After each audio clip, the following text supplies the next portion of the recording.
be a gamer girl in 4 easy steps. Another day, another whack job, baby. Today we learn how to be a gamer girl. You know, I thought the tutorial was pretty simple. You know, step 1, be a girl, and step 2, play a video game. But apparently it's way more complicated, right? I got sent a video where this female comedian goes on stage and has this absolute unhinged rant about video games. Apparently one of the hardest things you can do in life is be a girl and play a video game. You know, getting up in the morning, mustering up the courage to grab your Nintendo Switch and play single-player Pokemon. The absolute horror. So as you'll see in this video, pretty much half the things she talks about are extremely exaggerated and make no sense at all. I don't know how she does it, but she somehow finds a way to turn everything into such a big issue when it's really not. I mean, I can clearly tell she's never played a game in her life. I mean, half the things she says doesn't even make any sense. Like in one part, she talks about how people make fun of the clothes she wears IRL. And my question is, which game lets you see the other person IRL? Like, which game has video chat? I've been gaming for 20 years and I've never shown my face, let alone use voice chat, like maybe once or twice. Okay, I can understand voice chat, but how is somebody gonna comment on your clothes that you don't show your face? How to be a gamer girl in 4 easy steps. 1. Choose a gender-neutral or masculine username for your online identity.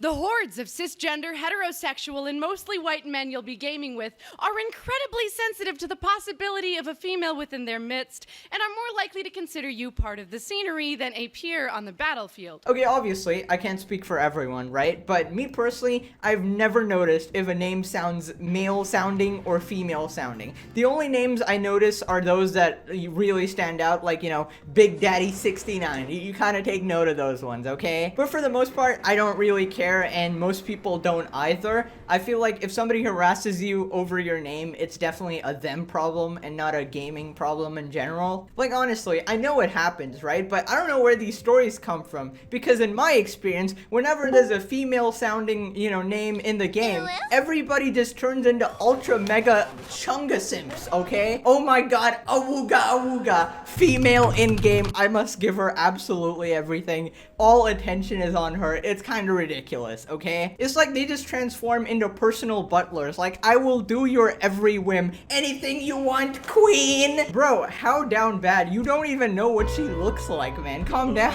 If you started gaming when you were young, naive, and starry-eyed, and have the misfortune of an unchangeable feminine username like Jigglypuff Sparkle Fairy, prepare your defenses ahead of time. Okay, come on. Jigglypuff Sparkle Fairy. As I just said a couple sentences ago, that name just kind of stands out, okay? It doesn't really matter if it's a male or female sounding name. You messed yourself up when you were younger. You don't want to deal with it? Go make another account. I think what you need to understand is that you're not getting made fun of because you're a female. You're getting made fun of because the name itself is funny. I think it's a bit of confirmation bias going on here. Like, if I name myself Techno Ball Muncher 37. That's a male sounding name, okay? But also, it's gonna get made fun of, alright? It's not because it's a female sounding name. It's just Techno Ball Muncher, you know? At the first question of your gender, tell them you are a lesbian, because in gamer jargon, lesbian is synonymous with man, and there's no room to be feminine here. Okay, so obviously there's a bunch wrong here. I think she assumed that lesbians are masculine and can't be feminine, so that's probably wrong. I don't think you should be stereotyping lesbians, but also you basically just said that the gaming community is accepting of the LGBT, so I don't see how that's a bad thing. Like, honestly, right, to encounter some of the issues she's talking about, you gotta do so much, right? You gotta be named Jigglypuff Sparkle Fairy. You gotta be absolutely obnoxious in, I don't know, game chat, voice chat, spout some garbage opinions like these. I feel like you actually have to act like a complete reject to face any of this. And, like, I feel like they also assume that guys don't have to deal with anything in gaming. It's like, so you get called, like, the F word, and you're like, oh, it must be because I'm a girl. Like, no, the guys get called the F word as well. The gaming community is just like that. It's toxic, you know? Like, how would you know how much a guy gets picked on? You don't even have the experience to say. 2.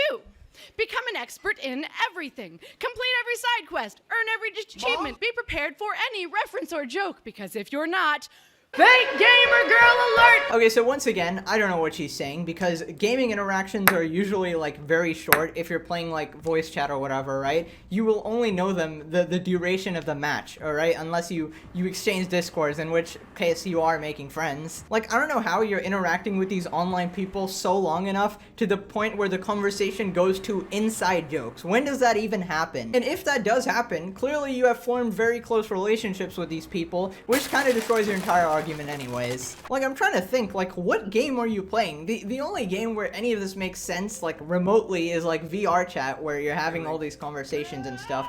But that's less of a game and more of like a social kind of thing. And listen, you don't need to be an expert in a video game, okay? If you are an expert in general, you are respected, okay? That's kind of how it goes in any aspect of life. If you're at a job, if you're good at your job, people respect you. If you're bad at your job, people don't like you. Same thing with sports, same thing with games. That's just how it goes. Fake gamer girl alert! Also, I would like to say on behalf of the gaming community, anyone who does fake gamer girl alert is the cringiest person in existence and should be wiped from the planet. Suddenly, that low-cut shirt you're wearing was not a choice you made because you felt good about your bomb cleavage when you woke up this morning. Okay, quick question here. How can they see your low-cut shirt? What game has video chat? Honestly, I'm trying to think of a single game. What game has video chat? Wait a minute. I must have made a mistake, right? Is she talking about her, like, in-game character wearing a low-cut shirt? But then she says, I felt good in the morning, you know, for my cleavage or whatever. That, like, you're talking about IRL, right? So let me get this straight. Basically, what you're telling me is that you go on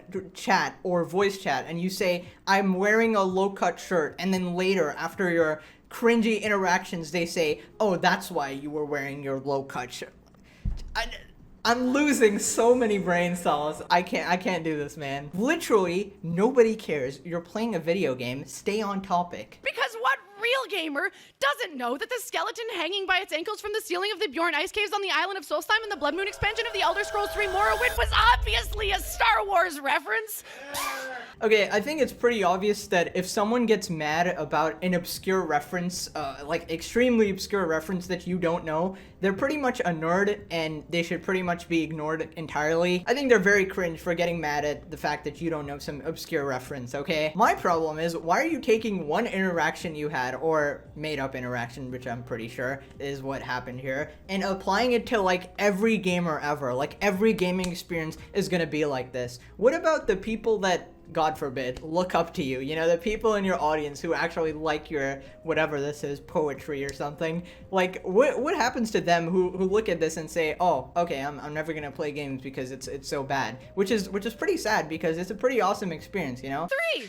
Be willing to accept the fact that you, yes, you are single-handedly responsible for the degradation of the modern-day gaming industry. Yeah, I think that's accurate. You are single-handedly responsible for the degradation of the modern day gaming industry, because you were so incredibly cringe in portraying it as this absolute horrid toxic environment, when that's just a very small portion of it. A majority of it is pretty nice, you know? Honestly, I would feel really bad if like a young girl watched this and she said that, okay, I don't want to get into gaming now, and like the rest of her life is pretty much affected, because gaming is a pretty huge part of someone's life, you know? Because you keep demanding better representation for women, even though you already have a diverse selection of skinny, scantily clad, and or heavily white women to choose from. Okay, so this is another argument entirely, like representation in gaming and stuff, you know, having a diversity of characters. You don't always start as a male and whatever. Listen, me personally, I've never cared about this too much, but a lot of people might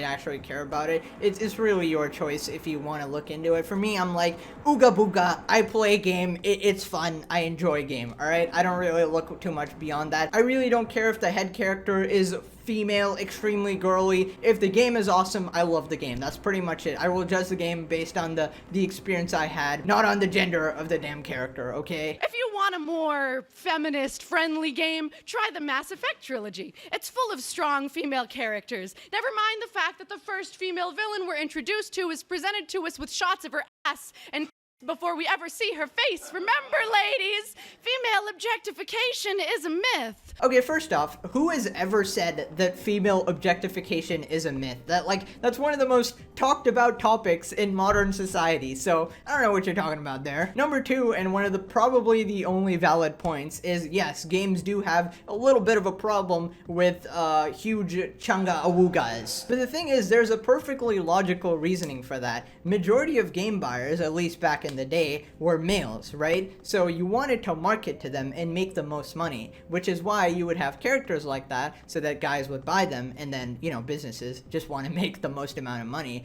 If majority of a game's fan base is female, suddenly you'll see all the characters being shirtless with 20-pack abs, all right? Because that would make them the most money. People just want money, all right? It has nothing to do with trying to degrade females, all right? That's just how it goes. 4, get used to fear. Watch Anita Sarkeesian's videos criticizing misogyny in video games. Alright, gonna be honest, I completely forgot who that chick was, but I remember her being hated quite a bit in the gaming industry. Chances are she's pretty similar to you know, speaking absolute garbage and trying to brainwash people into thinking gaming is a bad experience. And yeah, when you put out BS on the internet, you should probably be scared of some backlash, you know? Watch women speak up. Watch women have their personal information revealed online. Watch women leave the industry. Start gaming quietly. Okay, so what you're saying now is that women get doxxed for playing video games. How did we go from Jigglypuff Sparkly Head or whatever the hell that was to women get doxxed playing video games? How would you even do that, alright? I know there's some psycho out there, like there's obviously a couple cases. I'm sure men have got doxxed playing video games, alright? But why are you applying it to the entire gaming industry? It makes no sense. If it was like a big issue, then talk about it. Like, you know, women literally can't enter any game without their personal information being leaked, which is a complete lie. You can do whatever the hell you want. How are they gonna get your personal info? Just don't put your personal info out there, you know? Make sure to keep your comments offline, because if you don't, you might be next, because after all, you are the one ruining the industry. Remember? You know what's funny? I like how that last part was meant to be sarcastic, but it's actually completely true. You are the one ruining the industry. And honestly, I highly doubt you've ever played a game in your life. Come on. You expect me to believe she's played a game? Come on. You literally play one game of Candy Crush and have a mental breakdown. Please sit down.